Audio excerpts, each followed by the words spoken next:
नमस्कार. काल रविवार होता. तिन्ही सांजेला जरा पाय मोकळं करावं म्हणून घराबाहेर पडलो, तर एक बाई दिसली हिरव्या कंच शालूत. अर्थात श्रीमंत होती, पण तिच्या पायात चप्पल नव्हती.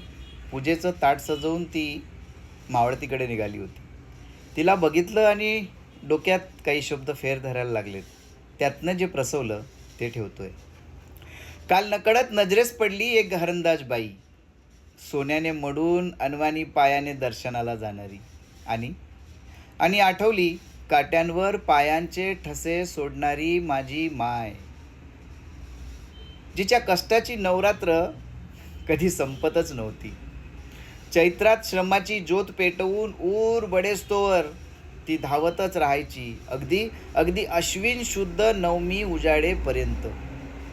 त्या घरंदाज बाईसारखीच अनवाणी पायाने. मायच्या अंगावरही असायचे असंख्य दागिने, फाटलेल्या लुगड्याच्या हजार गाठींनी सजलेले. पण कुडाचाराच्या कमानी कोसळत असतानाही त्या माऊलीने विस्कटू दिला नाही देवाऱ्यातील दुखाचा मांडलेला घट.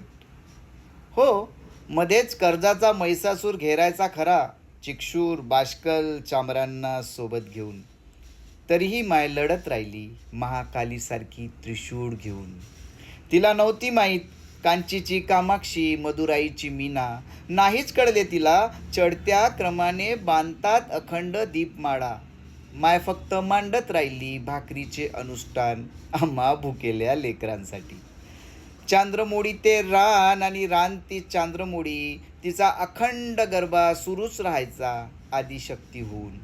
अर्थातच आयुष्यभर अविरत अनवाणी पायाने, अनवाणी पायाने. शफी पठाण, नागपूर.